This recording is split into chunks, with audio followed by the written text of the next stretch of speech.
What happened in Sweida over the last 3 weeks is complicated. There's no nuance, though, for 22-year-old Rita. She survived the massacre of her Druze family and is certain it was at the hands of government soldiers. Rita is the only survivor. The Syrian Ministry of Defense declined to comment, so we only have her voice. She lay motionless in this room overnight, shot in the legs, surrounded by the bodies of her loved ones. فكرت حالي متت. ما بعرف كيف يموت الإنسان. We also spent time with the Druze militia who resisted the government's attempt to secure Sweida. They don't do nuance either. But we discovered that there is in reality plenty of ambiguity here. Could those people leave if they wanted to leave? عكس يطلعوا هن على مسؤوليتهم يطلعوا شخصيا ما عندنا مشكلة. On the 14th of July, Syria's new president, Ahmed al-Shara, sent Sunni troops into the majority Druze area of Sweida. Many once belonged to the Islamist fighting groups who toppled Assad. The stated aim in Sweida put a stop to the violence that had erupted between Sunni Bedouin tribes and Druze fighters. But we have documented multiple accounts of sectarian massacres by Syrian government forces. There are also accounts of atrocities by Druze fighters, but when it comes to civilian deaths, it was the Druze who bore the brunt of the horror. And nowhere was that horror more vivid than what happened in this building on the evening of the 16th of July. 12 people were murdered here. Their relatives are cleaning up the blood and the bullets.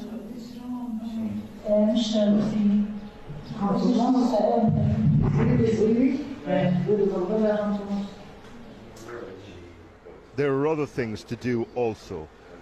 Check your brother's clothes for small things and familiar smells.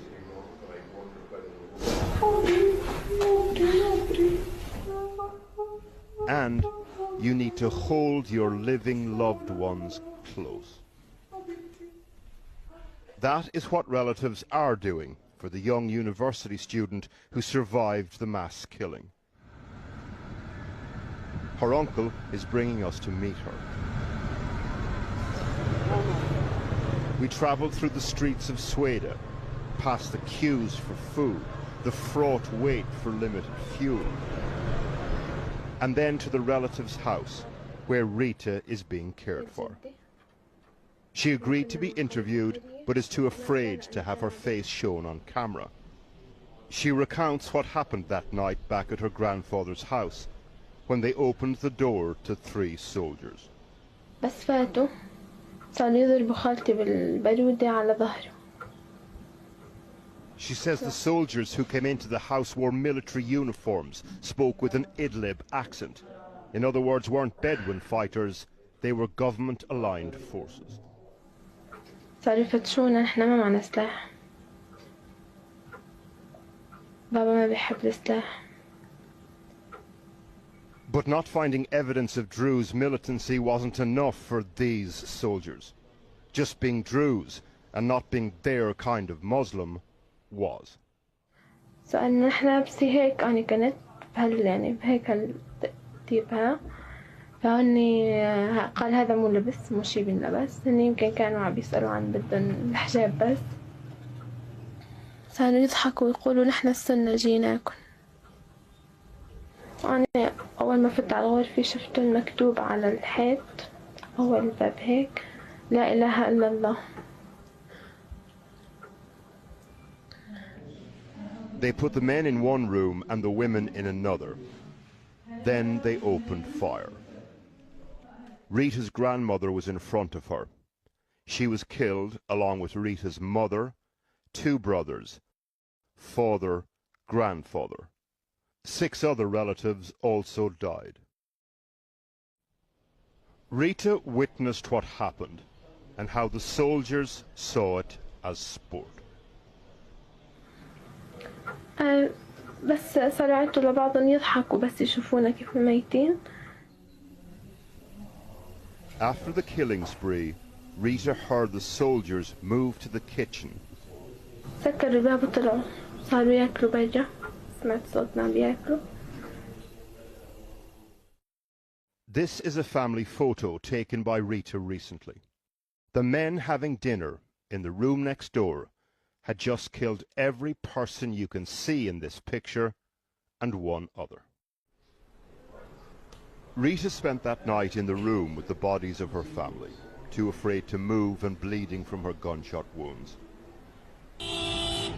She didn't know it at the time, but hours later, while she was still lying there, government soldiers started withdrawing from her neighborhood and from Sweida.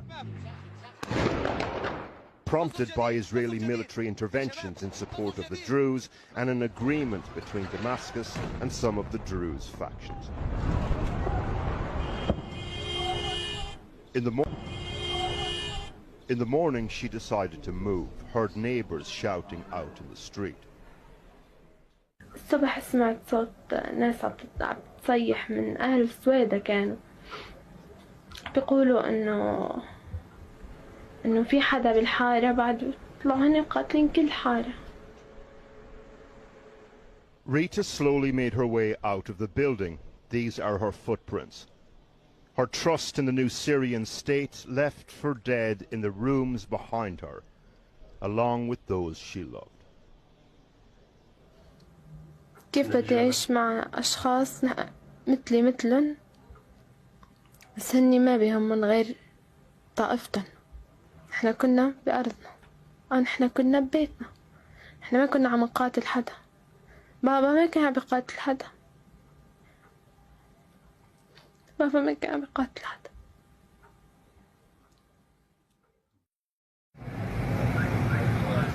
These men are fighting. The Knights of Hamza are a Druze militia group of about 50 fighters. They've commandeered a hotel in Sweida, comes complete with a wedding venue, and inside several Sunni families. The militia say they're holding them for their own protection, with sectarian tension running so high in Sweida. But the line between refuge and detention is blurred. When not leading a Druze militia, the commander, Yaman Saïr, runs a car dealership. Could those people leave if they wanted to leave? عكس يطلعوا هن على مسؤوليتهم يطلعوا شخصيا ما عندنا مشكلة. The day after, these Sunni families were handed over to the Syrian Arab Red Crescent as part of an exchange for Druze hostages. We also have other questions for the commander. Where did you get the money to buy all these guns? ما اشترينا السلاح. أنا السلاح اللي كان بسويدا ظل بسويدا. سلاح القطع العسكرية اللي كان بسويدا ظل بسويدا. What about direct support from the Israeli state? أما لا دعم خارجي، لا تمويل خارجي، لا شيء. كله من تعبنا ومن حرمالنا. And then to reports that Druze militia committed atrocities against Sweida's Sunni population. ليش نحن ارتكبنا فيهم جرائم؟ شو السبب؟ طب حلو ارتكبنا فيهم جرائم مو هيك السيطرة والعيطة انه نحن ارتكبنا فيهم جرائم. طب ليش عدور النظام الجديد عدور التحرير وجاهز نرتكب فيه جرائم؟ طب ليش قبل النظام قبل التحرير ما قدرنا نرتكب فيه جرائم؟ هذا السؤال ليش؟ شو السبب؟ There's a complicated ecosystem of Druze militia in Sweida, but the events of the last 3 weeks have meant more and more align with the controversial Druze Sheikh Hikmat al-Hajri, including this one. In other words, what's happened in Sweida has supercharged anti-Damascus militancy. The commander then insisted we interview this 18-year-old government-aligned fighter who they'd taken prisoner during the fighting. Interviewing POWs under duress is highly problematic, so we've decided not to broadcast it. But his captors had gone through his phone and found this video. It's filmed by the 18-year-old himself, his face covered, and shows him with others en route to Sweida. They make clear what they're intending to do: humiliate and kill Druze. We understand that this fighter is with a Turkish-backed militia, the SNA, which is now formally part of the Syrian army. The date is also significant. It was filmed on the 18th of July, after government forces were ordered to withdraw from Sweida. The group he's with didn't get those orders, or didn't listen to them, or knew they could afford to ignore them. شو بدي واجه؟ طب دولتي ما حمتني بشو بدي بحمي حالي، يعني بدي احمي بيتي، بدي احمي عرضي، بدي احمي اولادي. بدم سوريا، سوريا حرام بالنهاية. يعني ما خلوا فيها حرام.